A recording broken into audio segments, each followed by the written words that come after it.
I'm starting to think I may have been wrong about Solana, or maybe we were all wrong about Solana.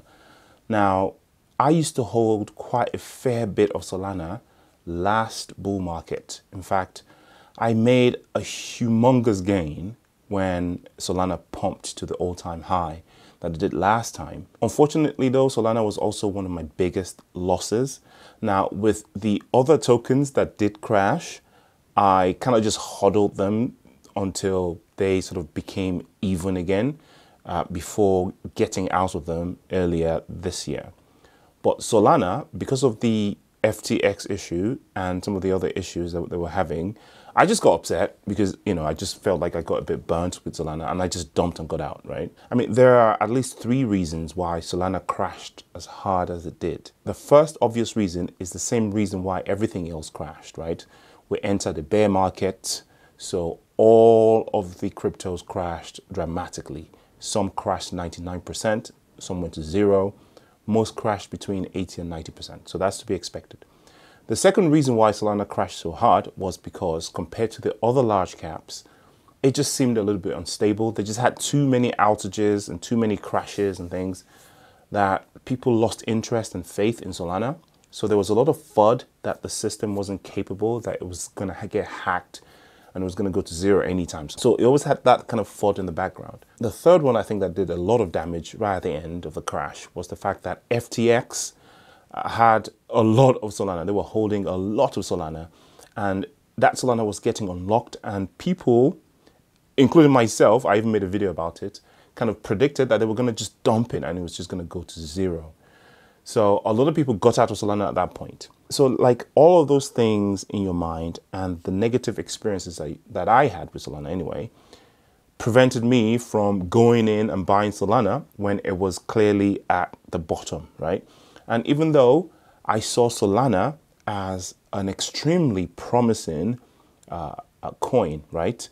It's pretty much the only smart contract platform that can match up to Ethereum at the moment. Ethereum is so far ahead of everything else in terms of just how many tokens has gone on there.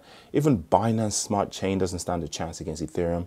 But Solana seemed like it could really give Ethereum a run for money. And talking about money, of course, fees were just microscopic compared to the gas fees that you pay on the Ethereum platform, which is quite attractive to companies, right, that want to build, right? Companies that want to build, when they look at Solana and they look at Ethereum, the choice is clear. It's cheaper, it's much, much faster, easier to program for, and that is starting to show. Now, in the last month or so, we've seen a ridiculous pump in the Solana price, nearing 80%, I believe. And in the last few days, it's just carried on pumping, obviously, because of the news that we've just heard.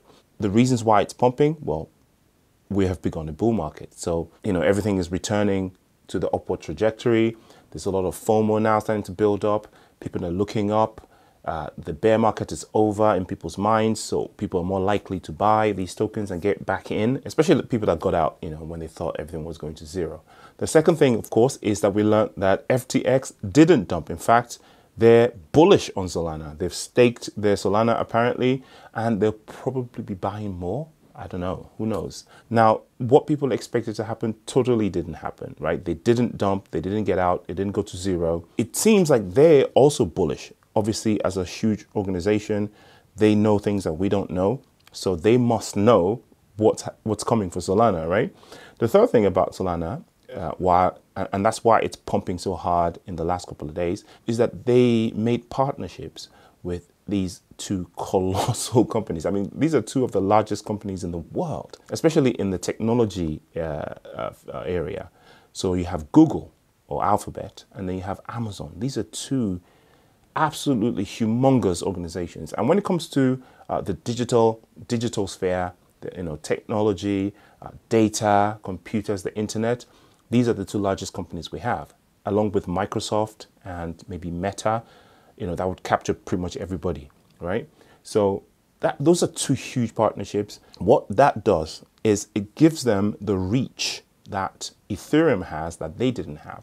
So now the only advantage that Ethereum had over Solana, with the help of AWS and Google, they can basically now have access to like AI, worldwide search data, access to developers that would not normally develop for Solana or would not know what to do. And the fact that Google themselves are now going to be implementing probably things using Solana. Same with Amazon. These are two colossal partnerships, and the outlook for Solana now is so good that it's really tempting for me to actually maybe jump in, even though it's pumped a little bit. However, I've still got that outage thing in my mind. But to their credit, we haven't had any outages now for a while. So it's possible that they've resolved whatever it is that was causing the outages.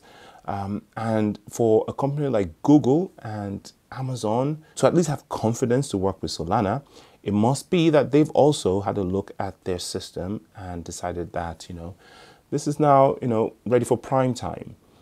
Exciting times coming ahead in the bull market. Not financial advice. I still don't have any Solana, but the bull market is here and a rising tide lifts all boats.